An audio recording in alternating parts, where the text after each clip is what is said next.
every decade, 1 or 2 times, they used to do an international committee meeting. They make declarations, international declaration gets approved in General Council. And once they are not a regulatory body, they are advisory body.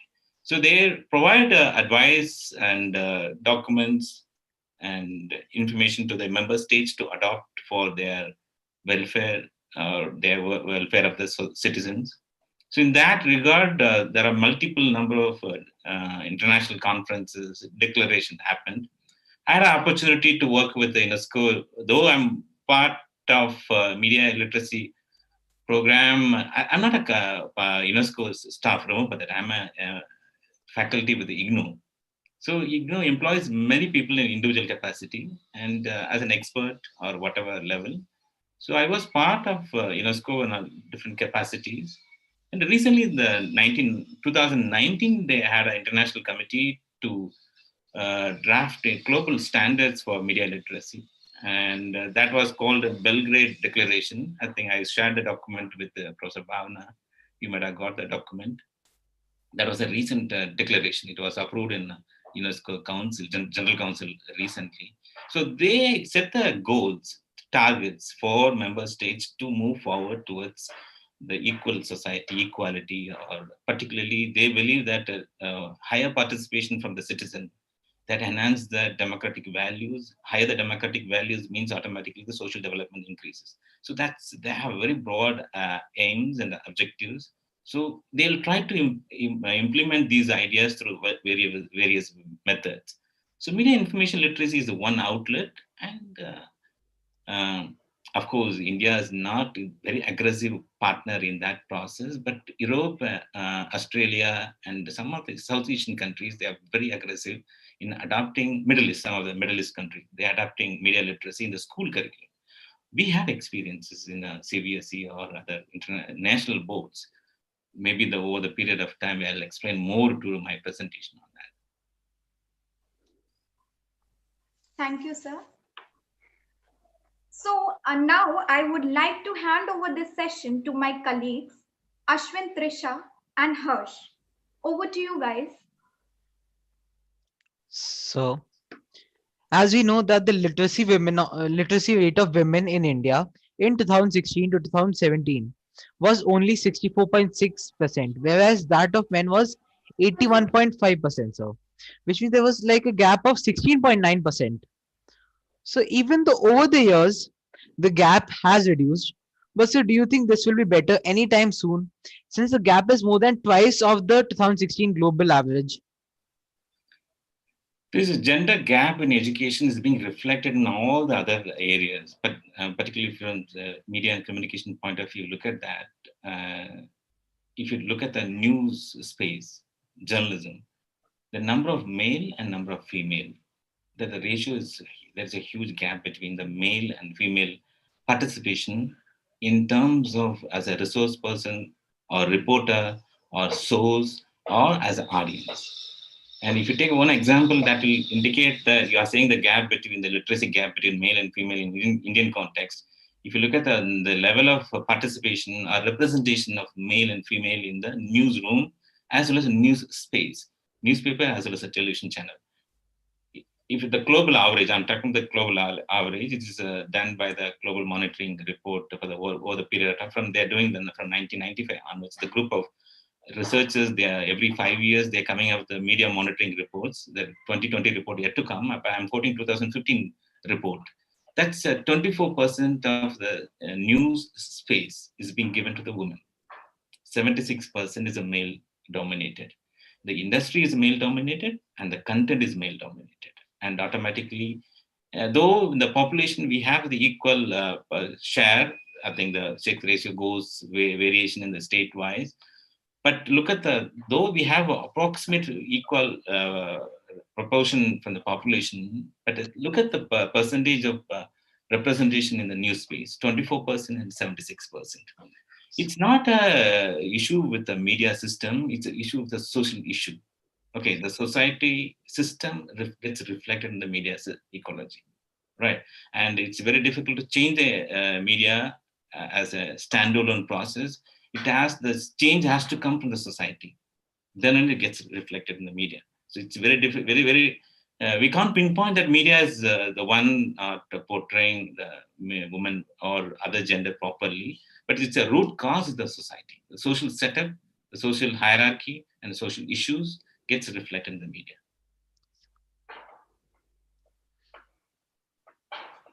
Sir? Yeah. So since we are talking about literacy rate, and sir, you have been working in this field for a very long period of time.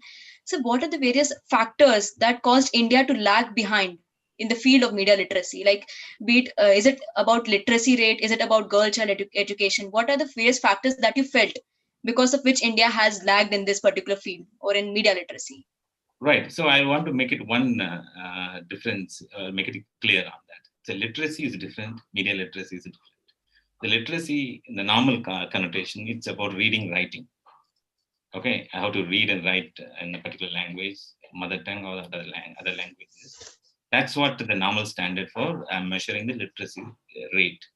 But here in the media literacy is different. Media literacy in the sense how to handle the media, how to handle the information for your personal usage or for your nearby environment.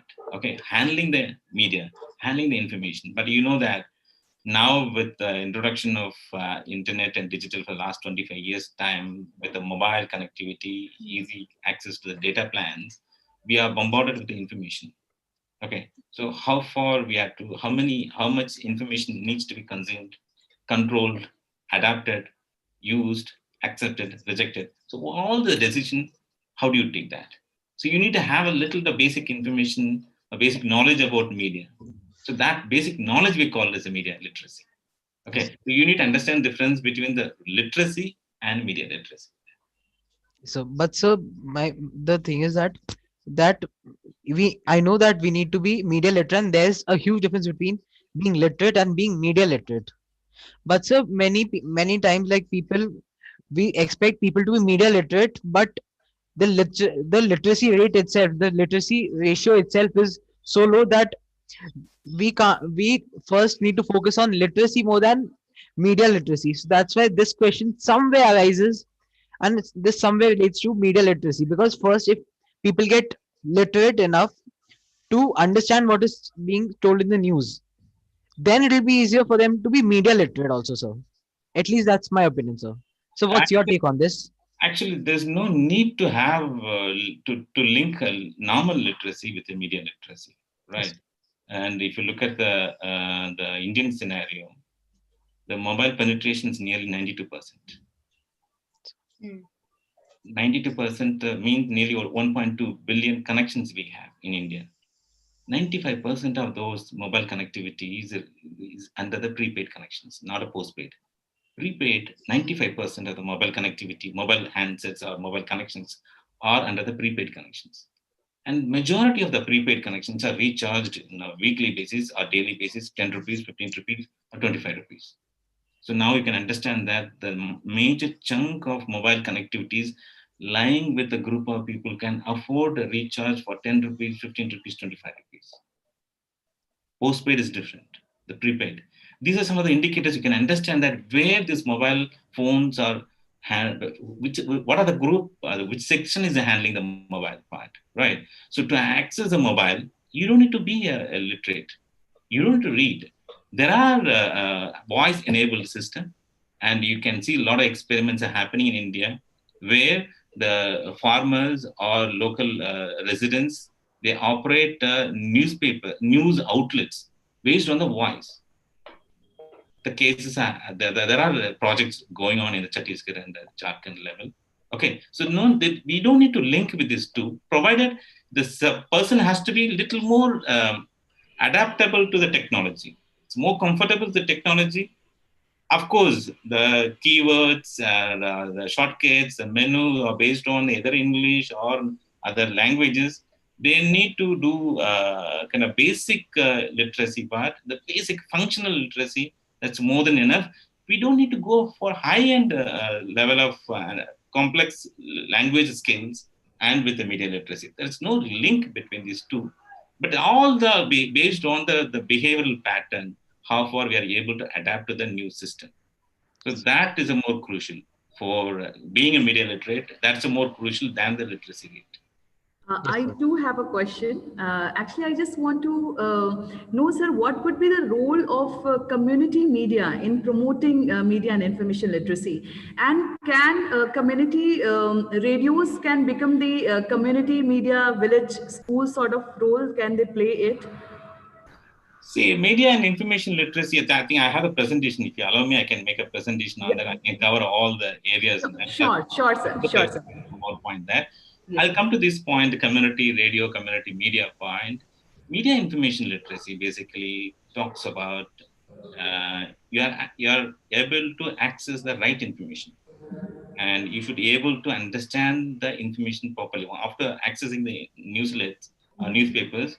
Get the information, understand properly, then participate. To participate in the communication system, the mainstream media, we have very limited participation option. Whereas in the community radio, community media outlets, they're operated by the community setup, where the participation level is a little higher than the mainstream media. But if you go to the digital media, the participation level is much more higher than the community radio, community media. Right. So there's a lot of scope for participation. One of the three main domains of MIL is participation: access, understanding, evaluation, and participation. The community radio and community media outlets playing a very crucial role in that process, which is considered to be a higher level of competency in MIL. Okay, and but of course, the online platform gives much more efficiency as well as scope for participation, because the community radio reach is small, and if they are integrated with the ICT, they can go to the larger level. Okay, so there's a mainstream media participation is negligible. Then community media participation is substantial. Then digital media, we have more huge opportunity for participation. But the question is, community media is operated by the group of people from the same location. There's a lot of scope for everyone to get participated, irrespective of whether you have equipment, you have skill, you have knowledge, or operate the system. Okay, so their participation is being supported by the other people, but an online platform is an individualistic effort.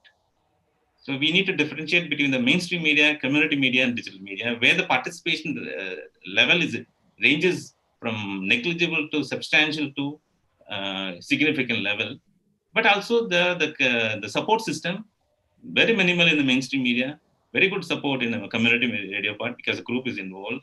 In the online platform, it's an individualistic effort, and a lot depends upon the individual's efforts. So shall I make a presentation based on that? That will, I think, give you all your ideas. I think I can put it in a proper perspective. Sure, sir. Sure, sir. Okay. Yes, sir. And I may not take much. I think Sir, yeah. You can enable me the screen sharing that I can do it. Yes, I'll just request Zubair sir to do that. Yeah, I think somebody asking the question. Yeah, Harsh, was that you? yes, sir. Sir, you said that mobile. Am I audible? Yeah, yes, yeah. So, am I audible? Yes, correct. Go ahead. So as you said that mobile accessibility is an important feature for media literacy. I completely agree with you on this statement, but we people, especially in India, we fall for fake news very easily. Fake propaganda is created very easily, especially in this digital era. On the internet, there are so many fake pictures, fake agendas are promoted, and people fall for it easily. So don't you think that if literacy is also an important part along with the mobile accessibility, so that this minimalizes the fake propaganda which is easily being created? Normal literacy, I don't think so. That will be give a solution to the countering the fake news. But media literacy, yes. Even after next 25 Yeah, years, that's what I'm saying, sir. even after 50 years, even after 100 years, you will find the fake news. You will find the misinformation. You will find disinformation. Misinformation, disinformation, fake news, all are based on some hidden agenda. Okay, people are promoting certain wrong information with some intention. Right, that happens. That will happen. That happened earlier. It's happening. It will happen as long as the human society is living, existing in the world. The fake news, misinformation, and disinformation will be available, and it will be rampant. And all depends upon if you want to protect yourself.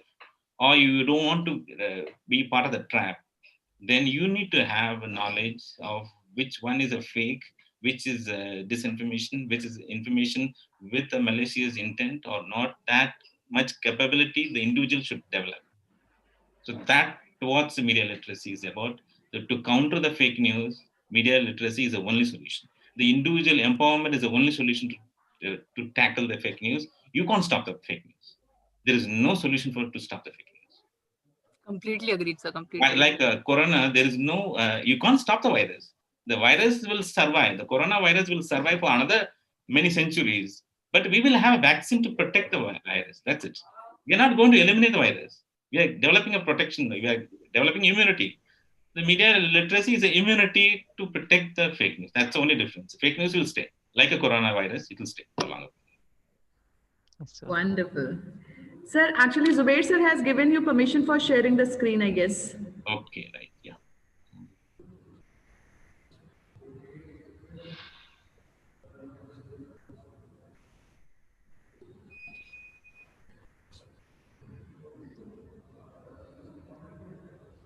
See here, it's not allowing. Okay. Not allowing. No, my system is not allowing that. Should I share then? Wait a minute. I think Okay.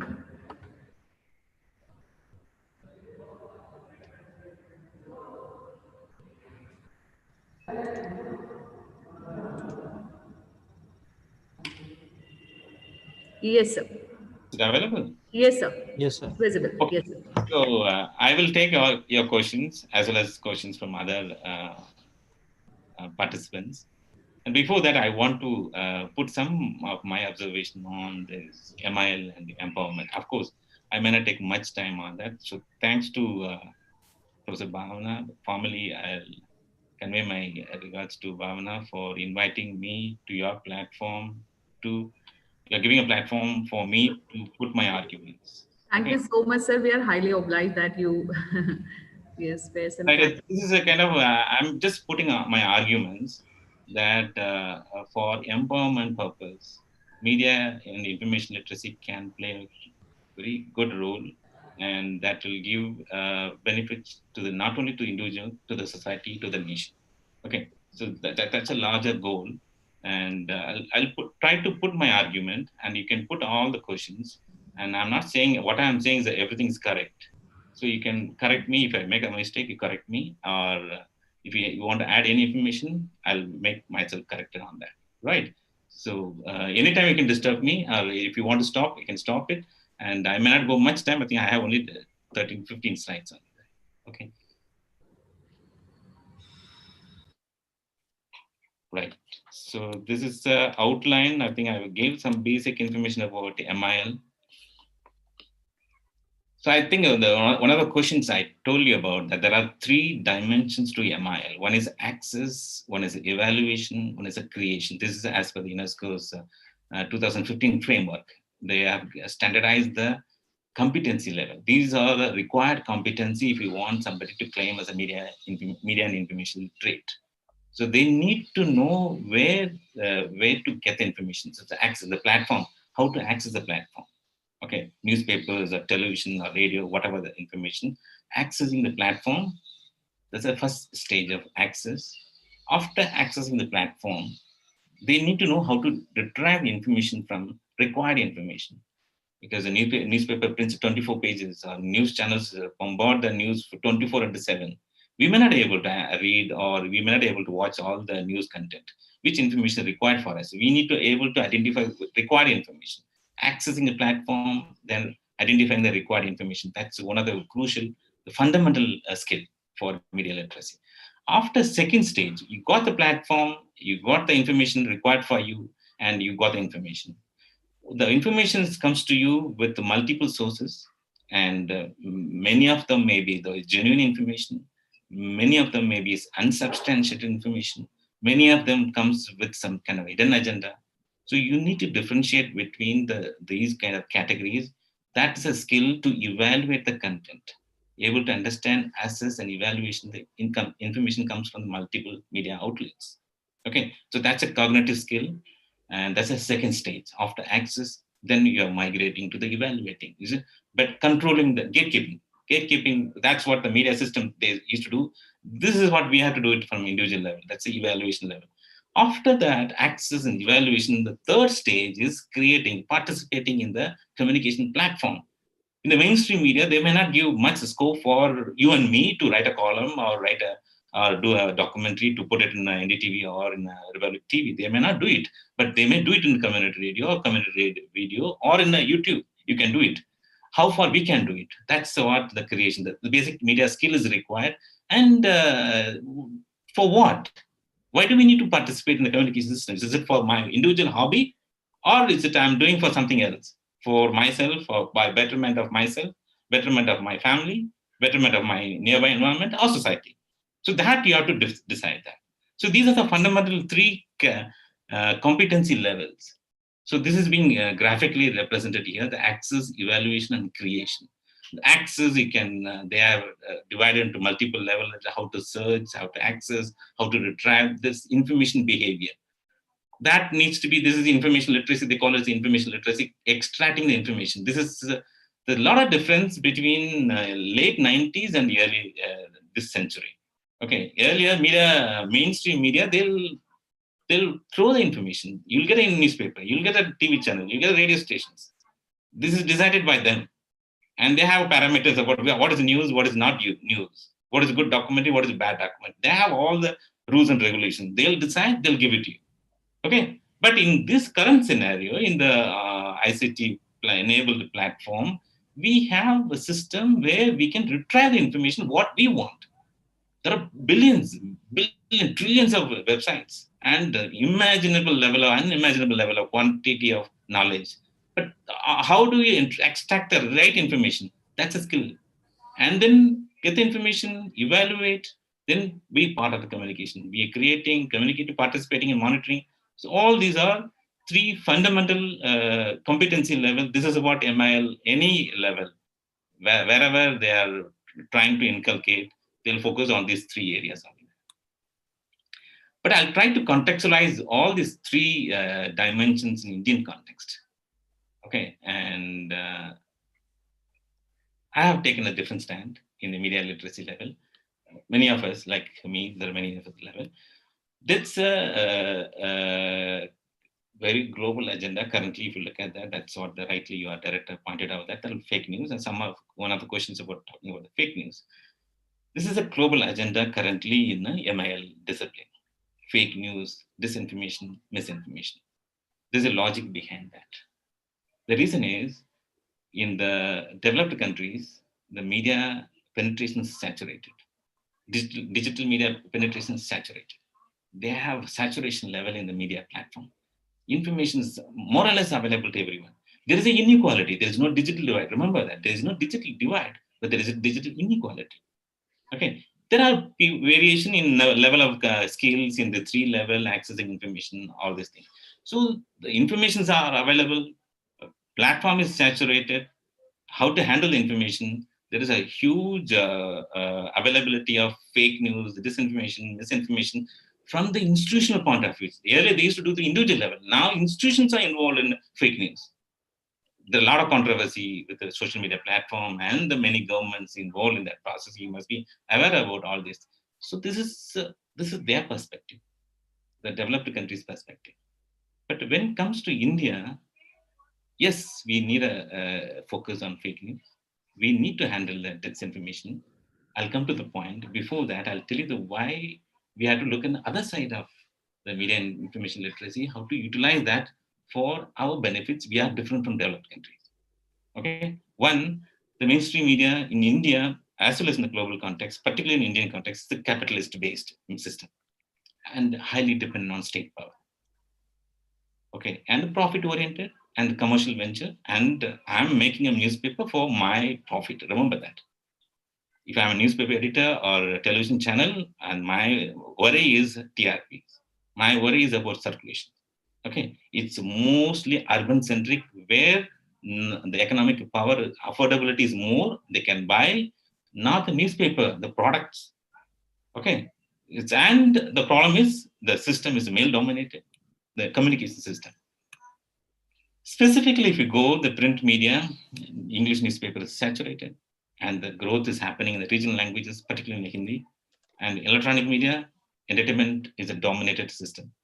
And 800 plus channels and a large amount of entertainment is being bombarded. And many of them, we prefer more entertainment than the other content in Indian context. News in channels mostly are light oriented, and ICT in digital media, we have a poor ICT infrastructure. Remember that. Please understand that. Even though we are claiming that we are the second country with the highest number of internet users, 51% of internet users in Indian population have access to internet, which is considered to be the second highest in the world after China, and 92% is mobile users. You see the two difference. We have 92% mobile connectivity, but we have 51% of internet users. That shows the poor internet ICT infrastructure. If you compare with the developed countries, they got a highest penetration long time back, 15 years back. Reason is they got a proper physical infrastructure, the telephone infrastructure and optic fiber. They coaxial cable to optic fiber, they migrated, and they got the higher level of penetration, the broadband, higher bandwidth and all. And remember that I think some of you must be aware, or maybe you might have heard about that in some earlier time. There was a huge waiting list for landline connections. Mobile, you can get it immediately now, but earlier you have to apply, you have to wait for the BSNL to DOT to allot the number. Sometimes runs in 2 years, 3 years to get the landline.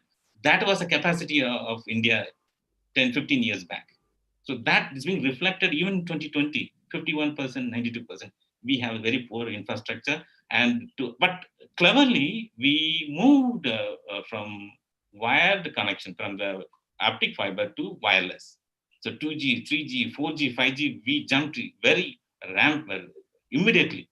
So that's one of the reasons why we got 92% of mobile connectivity, because wireless connectivity is affordable, because the towers are required, no need to lay the optic fiber. Of course, they did a lot of work, and with the wireless tower, we can cover the wide variety of people. So that's what we have achieved. That's a tremendous achievement in Indian context. But remember that I was telling earlier, 95% of these mobile connectivity users are under the postpaid, prepaid connections. Most of the recharges happens in a small denominations, 10 rupees, 15 rupees. And the recharges happens like that, right? So that's the digital media structure in Indian context. So some of the points are repeating again. These are commercial, and how much the space is being devoted for the society in the sense. And we are not in the developed country like Sweden, like Australia, like France or America. Our human development index, we are around 121 in 1920. Human index development shows our GDP or per capita income or expenditure for health or education are not comparable to developed countries.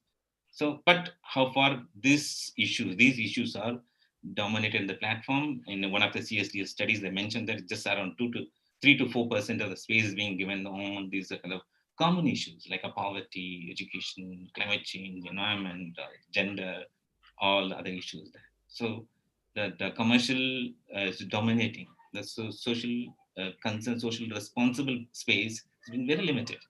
Okay, and particularly there is a very less space for marginalized and disadvantaged groups. But contents are created by the media industry with a professional standard, not for the society, but to get the more audience, more eyeballs, more TRPs, more circulation. Once they get the TRPs, once they get the circulation numbers, they'll sell these numbers to the advertisers. So their space is meant for money only. So we are just a product for them. As an audience, we are a product for them. So this is a mainstream media. Okay, and highly controlled top-down model, and they maintain very structured professional standard and very limited scope for us to participate in the mainstream media. Okay, so this is I'm talking about access and how far the information related to the society is being presented to us. So I have taken care of the first two MIL competency level. Now we'll go to participation level. Participation means how far we can participate in the mainstream media or community media or in a digital media platform. I told you earlier that we have passed we don't, I think digital divide was an earlier concept in the 2005. We used to talk about a digital divide where the binary section, like those who are having a connection, those don't have connections. Okay, that we have moved much beyond that. We have connectivity. People are somehow connected to some different media platform, particularly in the online world with the mobile connectivity, with this very low end data connection plans, and somehow some level 2G level or the 4G level, somehow we have connected to that. So the digital divide is nowhere, but we are into digital inequality. Inequality in the sense the level of access to internet networks, mobile connectivity, there is an issue from the rural, urban, semi-urban context. And beyond the network connectivity, we have issues in competency to use the devices. Okay, this is what the questions talk about. You talked about literacy, whether it's linked with mobile connectivity or not. Yes, the literacy is not connected, but the competency level is connected.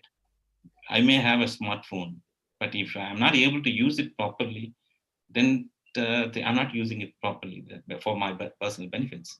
Okay, and then one is a competency level to use the gadgets. The third level is how far I can relate to myself.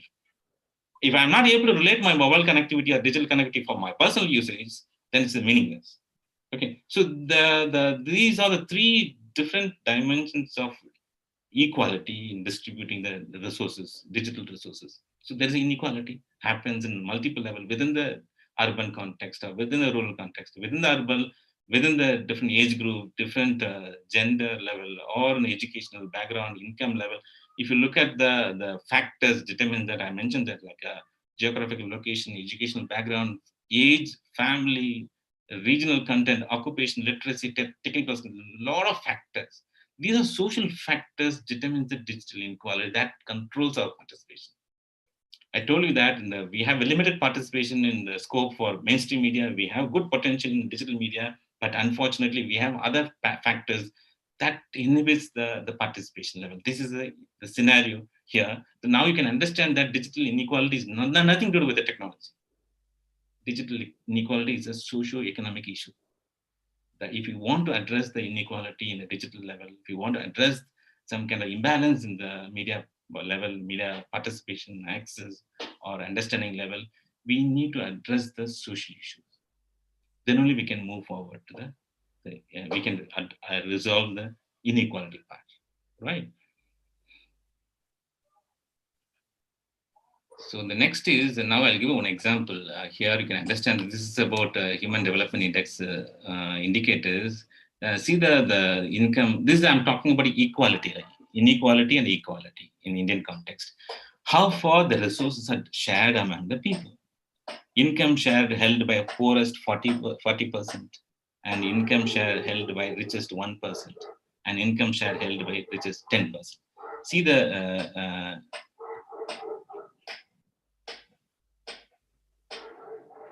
and I think I'm not able to see the statistics because the screens are overshadowing the number, but you can see the difference. The numbers are more or less the 40% income is lower than the people, the 1% and 40% having an income is higher than the 40%. The huge resources are accumulated in a few places. The vast majority is lacking the resources, whereas we have the resources but accumulating somewhere. But look at the other country like Sweden, where there is, of course, we can't achieve 100% equality. But the rational distribution of resources needs to be achieved in at least in some meaningful level of the lower level. People should get a higher proportion of the resources. So that's the human development.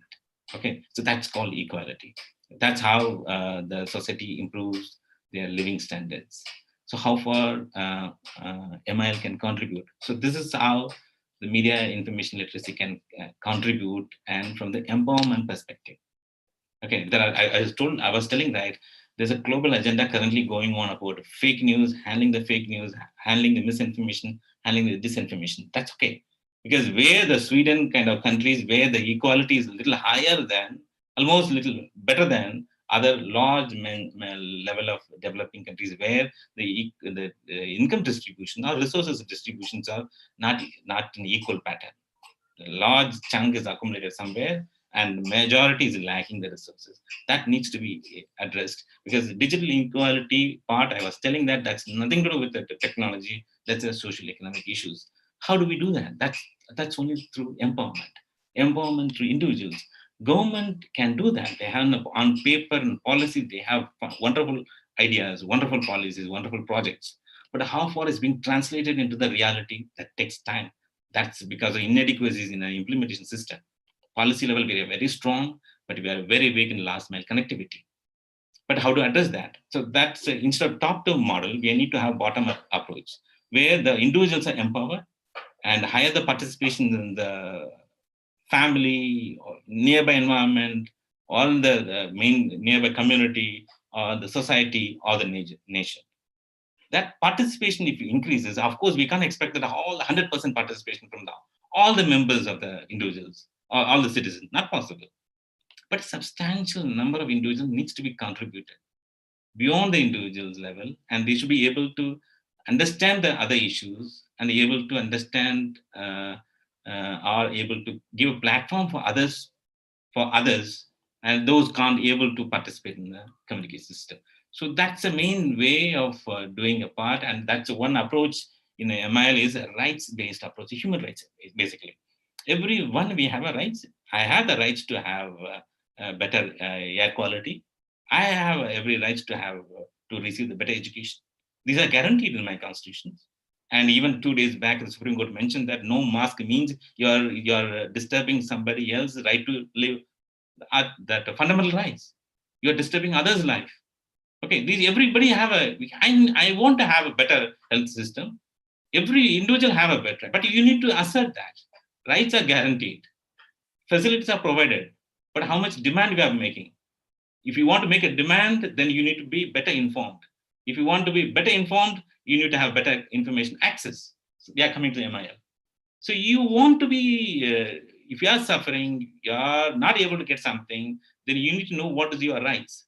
If you know the rights, then easily you can demand that. So that's what that the participation is being expected from the individuals. That can be achieved through MIL, and that's what expected that the democratically enabled citizen. Higher the participation from the citizen, better the democracy. Better the democracy, better the development. So that's the fundamental concept of MIL. This is what UNESCO is propagating there, and the rights approach for development. Right. So some of the areas of this now, I think I focus a few areas where I've taken from the Sustainable Development Goals. Now, earlier we had a Millennium Development Goals, and from 2015 onwards we have a Sustainable Development Goals. Why these goals are? The first question about what UNESCO is doing for India. Actually, UNESCO, beyond UNESCO, UN and international agencies, they set a target. They set a goal. Okay, in the member states across the globe, at least minimum level they need to achieve in certain areas. In that, I think through the achievement, we can enhance the living standards of human life. So that's called 17 goals of such a sustainable development level. And there are about 169 targets and 230 indicators. So they have very, very, very well documented document, and they have set a road, and they put a target of 2030. We need to achieve these goals, and everyone is involved. Everyone is expected to get involved. Everyone is responsibilities involved, including you and me. This is what the document says. It's not a responsibility of the government. It's not a responsibility of the civil society. It's not a responsibility of the universities. It's a responsibility of everyone, you and me, including our contributions matters in achieving the goals by 2030. How far we can do that? We may not be able to provide the road. We may not be able to provide the water. We may not be able to provide the clean air to all the people, but we can do something, at least for ourselves, individually. If we can empower ourselves, something can be achieved in the collective level. So some of the goals, some of the indicators are closely linked with the MIL. So I'm highlighting those points only there. Okay, starting with the goal number 3, it's about good health and well-being. We have media health literacy. You know that in Indian context, the health infrastructure is inadequate. We have, but the number of doctors, number of support staff, and the primary health centers and the health facilities are not adequate to all the members, inadequate. In that context, what are the best alternative way? We have to protect ourselves. Then only, I think, if I get injured or if something happens in the health part, then we have to seek the medical help. In order to avoid that medical help, we can protect ourselves. The majority of health hazards can be prevented if we take the appropriate behavioral change, including the current corona situation thing. The mask and social distancing are very, very crucial if you want, because there's no treatment as of now. Vaccine comes, that's a different matter. Okay, so that's in order to protect yourself, the behavioral change is important. How do you change the behavior? The behavior change comes from the knowledge. The knowledge comes from the information.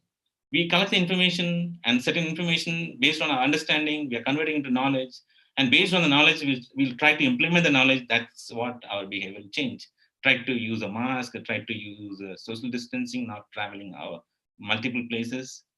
But in 2 months back, the ICMR chairman Bhargava gave a very sarcastic interview to the media, saying that the corona COVID numbers is going higher, or is going on. I think runs in thousands of cases, mainly due to the lack of behavioral change. A majority of them never use a proper mask system. They never maintain the social distancing. Right. So that's very crucial. Individual level, getting appropriate health information and understanding the information, converting into knowledge. Knowledge is being converted into behavioral. At least if we can do that in an individual level, to some extent, the inadequate health infrastructure, we don't need to overburden the infrastructure. The needy people will get. The people can afford to get the behavioral change, they can do it. So ML can play a role in that part. And the next is the goal number 4 is talking about education.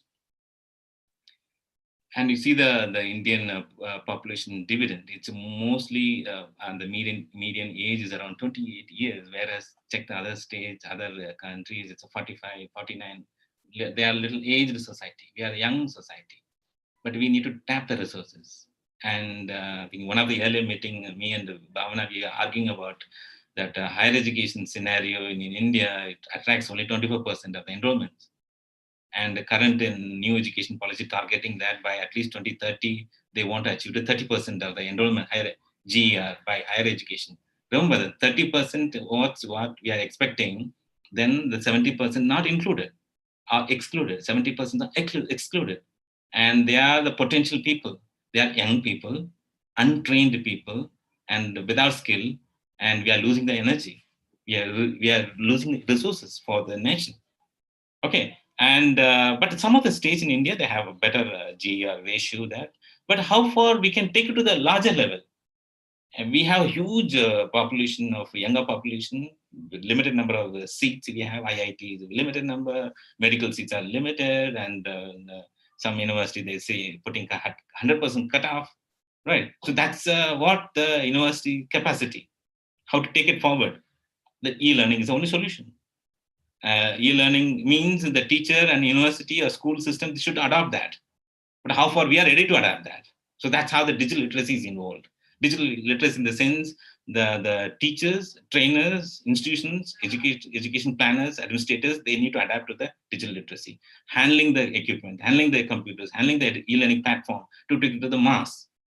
Go beyond the classroom. That's what we have learned in the corona time. So that's why we are sitting in this platform where you are sitting in Indore, I'm sitting in New Delhi, and there are many people comes from multiple backgrounds. We are able to do it. We haven't done that in the last many years, particularly in the common level, right? Of course, this kind of web conference, the online webinars are not new concept, but it's become rampant nowadays because necessity. So this is how that the digital literacy level. Again, the question comes that you and me can be here means we are able to afford good net connectivity, and we have a system to access Zoom, and we are here. But everybody may not be able to do it. Okay, and 2G connection, of course, you can't go beyond the audio. And even if you have a system, whether how far you can use the online learning process, if you want to have educate a mass number in the shortest possible time, Indian context, to get the benefit of the potential population dividend, mass education is the only option. Lifelong learning is a good potential. This is how, at least we may not be able to give high-end education, high-end skill-oriented, but I think some of the basic competency level can be trained through lifelong learning, can be trained through e-learning, provided everybody involved have some kind of digital literacy skill. That's the Government of India is doing many projects on digital literacy. MIL role is very crucial in that part. Then come to the digital inequality. Somebody asked about male and female, the difference. That thing, I get the same answer to that. And we have 24% of space for women and 76% for male. This is for the news. If you come to the online ICT world, more or less the same concept, though we have population 50-50. The reasons, there are many reasons for that. One, the society itself is a male dominated. So automatically gets the male dominated means the male gets more opportunity to get better education. Better education means automatically they'll get an opportunity to be part of the many institutions, including media. So automatically they get a more male dominated system. Automatically, consciously or unconsciously, the male dominated, they'll prefer to take the news item from the male perspective only. So we need a people to take about other genders. Okay. But in 1995, it was around 15 or 16%. We reached to 24%. There's a 9% increase from last 20 years' time. We are hoping that 2020 will be much better than 24%. Right. So that's the one worst point of view that even, okay, news is a male dominated. Why not in ICT level? That's okay. There is no hierarchy. There is no gatekeepers. You and me, anyone with a connection can go to the Facebook or Twitter, write whatever you want to write. Whatever you're writing is going beyond your friend circle, going beyond your national boundaries, going to every nook and corner of the globe. Why can't we do that? There's a problem with gender inequality, and that's one of the goals in SDG 5 and 10, talking about equality, gender equality, and inequality, women empowerment through ICT. This is a specific goal in SDG to be achieved in 2030. And MIL can be a major role. I'll give one example. This I'm quoting from one of my research scholars' statistics. This is Wikipedia's data. Indian biographies. Biography means it's the profile of any individual. Okay, and she studied studied the Wikipedia. She collected the Indian biographies. Okay, and see the difference. There are male, there are female, there are intersex, there are trans female, there's a trans male. See the number. Where is the 41,000 and where is the 7,900? Male is a 41,000 and 7,900 for female. Remember that Wikipedia is not managed by any group. Wikipedia is managed by the users. Community is managing. You and me can contribute. We are not contributing. And that's one thing. Okay. And secondly, and because the main, because Wikipedia biographies are profile of achievers, the celebrities only. Okay. And means we have less celebrities of female in the normal world. That could be one reason. Or there may be less female editors in the Wikipedia. They're unable to create more female profiles. There could be two options on that. But the reality is we have a higher number of male biographies, less number of female biographies. Look at if you look at the profile of women biographies, interestingly, and 48%, this is only one sector where higher number of percentage is coming. More number of film actors are available, their biographies are available because naturally women are employed in television channels, higher number, not as a reporter, but as a news reader. Similar cases, the actress gets higher publicity in the Wikipedia, appealing. So that may be the reason why, right? So this can be countered. You can create a profile about your city is a main woman achiever, write a profile in any language, English or any other language, and balance that one. And the UN Women, there is another department in the UN. Every March they'll do a marathon. Means they'll conduct an online competition. Say that write a profile of women more numbers, more numbers, more numbers. At least balance that biographies. You can understand that. Why? When I was saying 25% and 75% difference in male female, I'm giving a statistic that's a reality. In even digital world, that's a huge gap that needs to be achieved. We have another 10 years time. Of course, this is 2030 is not the end of the world, and go on, but at least some extent we need to be achieved that, right? So there are some other issues like a media representation, SDG 12 and 13 happening, and then freedom of expression. They are going extensively on right to information, public access, providing information in the public platform. That's talking about SDG 16. This is all the goals. How far we can achieve that? Of course, media literacy is one of the solutions. In the next 25 years' time, currently we are in 121 position in the Human Development Index. Sweden is in the 8th position, and US is around 15 or 21. And in case if all of us wish to make India in the top 100 at least, or top 50, then I would say that it's the biggest statement I can make, that media information literacy can play a role to keep India in the top position. How do we do that? That's the only thing we can empower the youth. And how do we empower the youth? We can't train 15 people, 25 people, 30 people, not possible. Okay, we need to think about the mass education level. How do we do that? The shortest possible time, we need to train the mass level. So instead of teaching the students, better train the trainers, train the teachers. Once if you train one teacher can take at least 50, 60, 100 students in a year about media literacy. Then we have lakhs of teachers, train them, in turn, they'll train many students. So that's what educational intervention is a crucial factor. When the magazine boom happened in 1970s and 80s, remember that 1982, UNESCO conducted a first MIL global conference. Declaration came from Paris, 1982. That declaration, I can send it to you if you want. That declaration clearly talking about there's a magazine boom. Print media is booming, and there are a lot of newspaper particular magazine, colorful magazines are coming. We need to train our young children to how to handle the magazine. That was the first priority of the MIL International Conference, how to handle the magazine boom in 1982. India never did that. We never bothered about booming from the education point of view. Okay, 90s we saw the cable television, 95 we saw internet penetration, 1999 again another international conference, the MIL. Rightly they shifted the focus from television, magazine to television to online. 1999 MIL declaration, if you look at that, they're clearly talking about how to train the youngsters, young minds, children for the online field, 1999. We haven't done that till now. And in 2012, in the 2014 Moscow Declaration, they clearly said, it's not possible to train through schools. We have to go for lifelong learning. That's a 2014 declaration. You take the Belgrade Declaration. That's a lifelong learning is a biggest asset, they said. So in which I contributed in the Belgrade thing. I was part of the one contribution towards a lifelong learning part. So education intervention is crucial. In 1982, first declaration happened in European countries. Many European countries started offering media literacy course in the school curriculum, not by the media department, by the education department.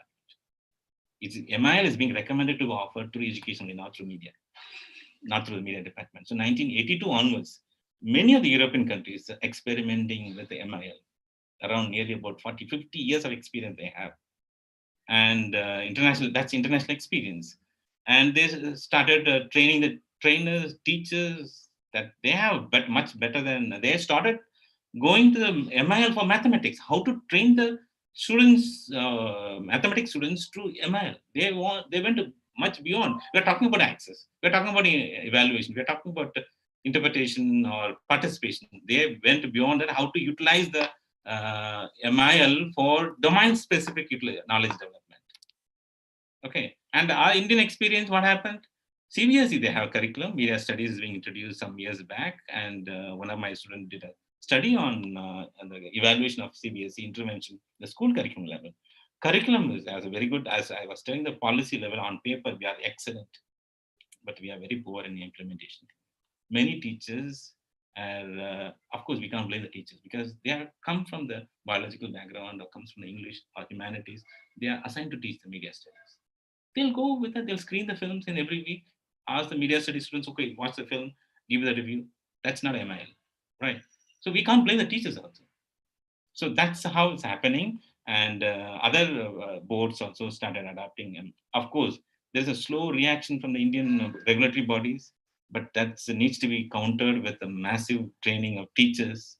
So that's why, because individual countries can't afford to develop a curriculum. That's why UNESCO came forward that, okay, we will give a curriculum. That's why the curriculum came in 2010, not now. 2010, we were able to produce our own curriculum for teachers. And 2019, we updated with that misinformation, disinformation, fake news, and all right. Okay, so lifelong learning is one intervention. Teacher training is the best option to go to the mass level and the common people, right? So I was telling about fake news, misinformation, disinformation. This can't be eradicated, but can be countered. We can develop immunity towards fake news. That's only can happen, right? So thank you, and so I'm running this one MOOC through SWAYAM on this topic, media information empowerment. If you're interested to learn more about this, please log in. It's a free course and no need to pay anything. Log in, and it's the Government of India's own MOOC platform, SWAYAM platform. So whatever topic I covered, I'm covering in the 12 weeks in a MOOC. So thank you. Sorry for the publicity. This is a give opportunity I'm giving. Now, yeah, your questions.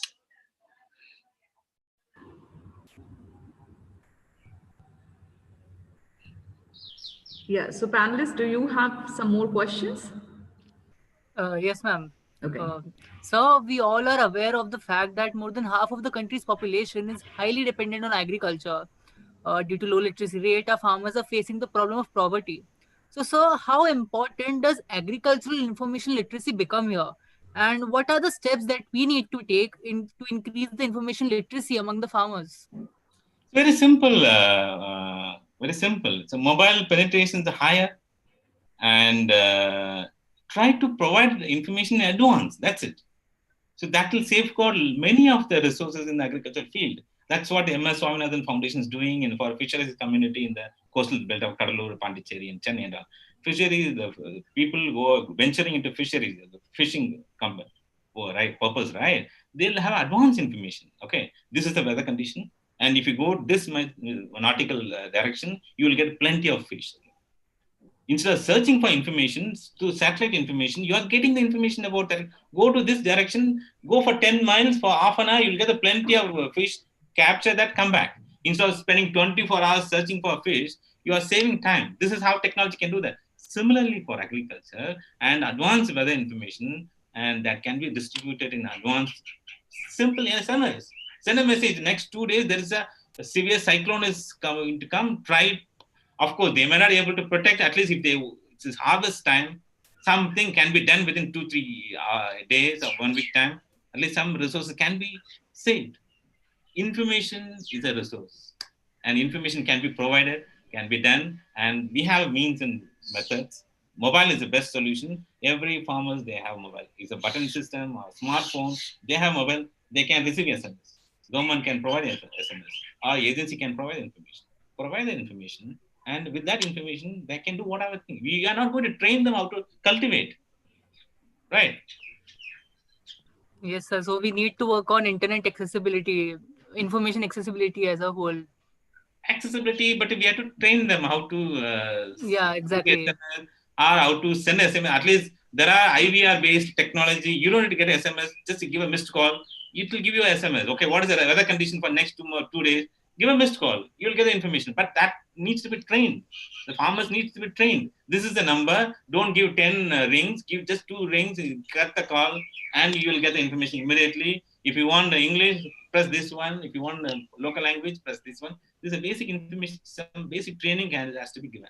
If we give, it's not a very big diploma. We don't need a master's degree to get the SMS or use IVR technology. Maybe 2 hours training or 3 days training, and who will provide information? Training can be done, but the information needs to be provided. IVR technology needs to be facilitated. The information should be available 24/7, the local information. So that's a challenge. So, I mean, from your this session, we can just say like right to food, right to education. I mean, in that manner, we also have to do a movement kind of thing for right to media and information literacy also, because it's direly required in this. If you want to change the system, if you want to maintain equality, if you want to eradicate poverty, then I would say MIL is one of the solutions. Yes, sir. Sir, one of the participant was asking for your PPT. So, Yeah, I send it to you. You can separate that. okay. So I thought first I should just get Yeah, I the. think there was a minor correction. I can send you the final one, which I presented now. So I'll Mhm. send it to you. Whoever wants, they can take it from. Sure. Thank you so much, sir. So yes, Nishanji, if you want to ask a question, you may just write down in chat box or in question answer, and sir is here to answer.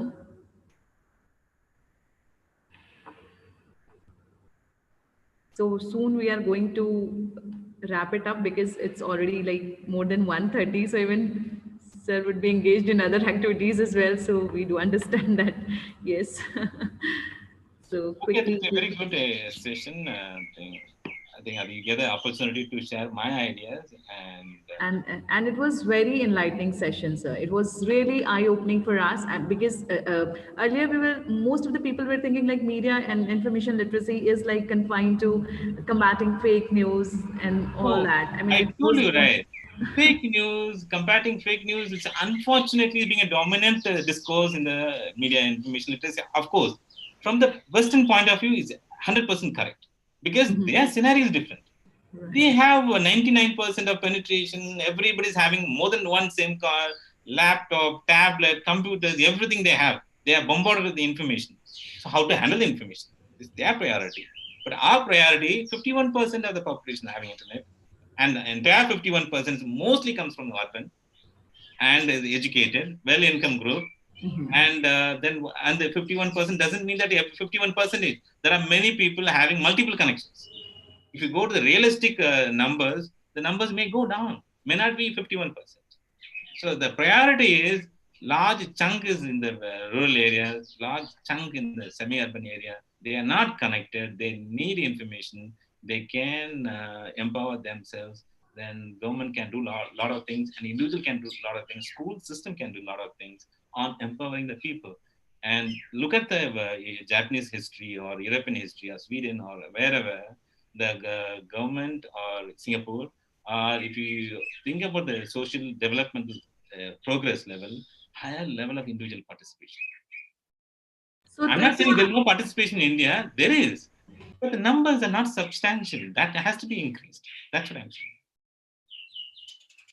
Trisha, I request you to read out the questions, which you can just see here in chat box, please.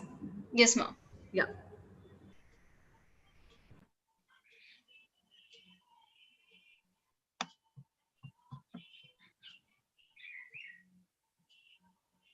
Before that, I just want to announce that one of the link has been shared in this chat box. So I request from all participants to kindly fill this feedback form. So you are going to get the certificate, the participation certificate. So please fill this feedback form, which has been, the link has been shared in this chat box. So kindly spend, I mean, it will hardly take 2 to 3 minutes. That's So one drawback with the Zoom, right? We are not able to connect with everyone. Okay, mostly the typing. I think I may have missed many of the questions. yes, there's so many. Yes, I mean, even I can just see so many comments and questions as well. So they can join my MOOC course where we can take it forward the Yes, discussion. even I'm going to attend it. Yeah. Yes, sir. Yes, sir. That would be really beneficial for our students also, because even we have introduced media and information literacy subject here in BHMC Electronic Media and Prestige. So And Bhavna, one more interesting thing. We have, we have an MA program in mass communication. That's through distance. IGNO is a distance university. Interestingly, we are getting a lot of school teachers as a student. Of course, we have a lot of professions are coming. I was yes. really very happy to notice many people. Even just before this call, I got a call from the Bombay. One Wow. teacher, she missed the deadline last November 30th. There's a deadline of the December 30th, the deadline to enroll for any master's. Wonderful, wonderful. They have media studies program. School told them to enroll for IGNOU's MA because they're working teachers. They'll get a trained in 2 years MA, and they have +1, +2 media curriculum, media studies curriculum, and the Great. teachers from humanities. And I said, okay, don't worry. Then January we are going to have another session. Wow. That's one of the very interesting point. Which the normal department we can't do that. Any conventional university, a working teacher can't come to. Of course, if they resign or take a leave, they can come. But middle-aged people and those ones to, particularly from the media literacy point of view, media curriculum is being introduced in school curriculum. That's what we want to train the teachers. They are coming to us. That's quite an interesting point. It's a wonderful thing, sir. And I must say it was a very enlightening session, so very, very illuminating. So, and so engaging. So like listening to you was a treat. Not like that. And, For us. because I shared my argument. May be correct or may not be correct, but that's what I learned in the So actually, you forced us to, think critically. To think beyond. That's one That's one disappointment, Bhavana, that unfortunately in Indian MIL discourses morely towards the fake news part.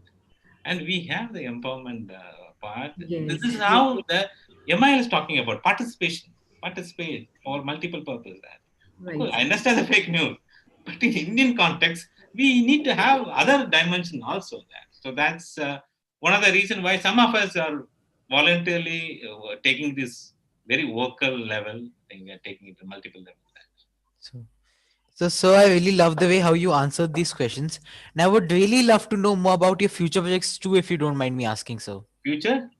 Projects, so like future resources and like the future MOOCs that you'll provide. Okay. Particularly, we are interested because I was part of the UNESCO curriculum for teachers. And that curriculum we want to offer through MOOC. That's what we are planning through SWAYAM platform. So teachers who can't afford 2 years of MA program, at least they can get to know what is the MIL in a 6 months time.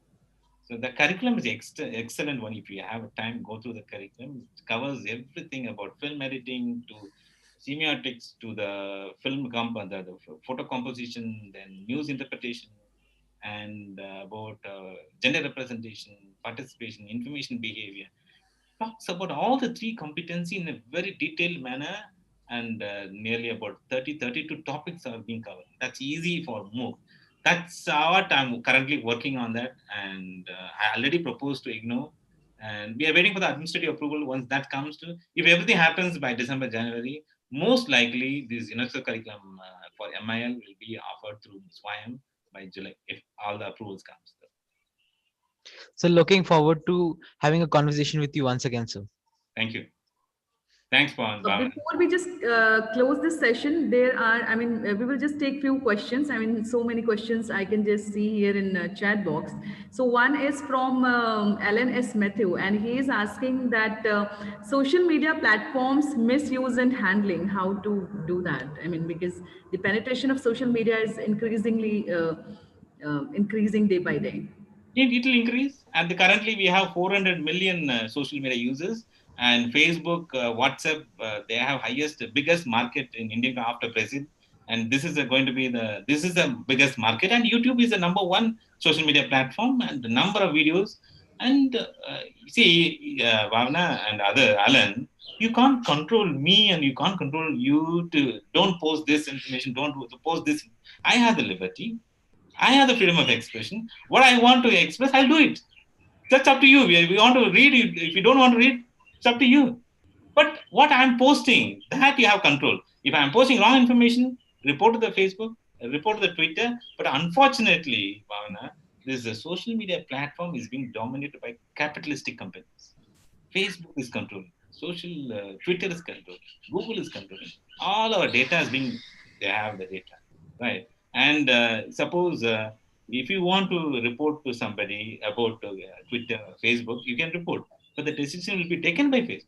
By them only, right. But if you go to Wikipedia, you don't have to report to Wikipedia Foundation. You can take a decision. You remove that. You edit that. Delete that. So that's a community intervention is required if you want to take the fake news, not that company. Facebook or Twitter or social media companies are taking a decision. You give the decision to the community. Facebook community, Twitter community. Let them take which is a fake. Let them identify. You are people. We are liking some posts. We are sharing the post. Like that, you give that identify this is a fake news. People will identify that. The people identify the fake news, and we can have algorithm to discard that messages. Right. That they're not doing because that's a profit for them. More number of account, more data, more money. Like that, eyeball circulation, TRP. Like that, they have more number of numbers, hits, and all this thing, business. Right. So That's very unfortunate. there is one grievance of Shubham Singh. He is saying that in CBSE we have a subject in Hindi. We tell about writing in print, but it's not that effective. So True. See, CBSE, they are, if you see the CBSE curriculum, SESE curriculum, they have, in principle, they have good curriculum. But unfortunately, we need resources to translate the curriculum to teachers, to the students, teachers, the resources. And that means we need even the effective curriculum. I mean, the curriculum we have a curriculum, we have but the we need to train the teachers. training. Teachers comes from biology, mathematics, being assigned humanities. You take the media studies program because everybody thinks that media studies means like about film reviews, film criticism, newspaper reading, and all. No, not like that. Media literacy, you need to have a proper understanding about media ecology, media system, and social connectivity. Then only you can translate the information to the students. You can empower them. We need a training, teachers training. That's what we are working for. That Wonderful. education intervention. That's very crucial. Very nice, very nice. Thank you so much, sir. Thank you so much, sir, for giving us your prestigious time. And it was a Not like that. wonderful interaction. So I very happy. I that's think that highly, I got a good lot of responses, lot of questions, lot of things. Happy. so I'm also equally happy that. we are highly obliged, and I'm obliged.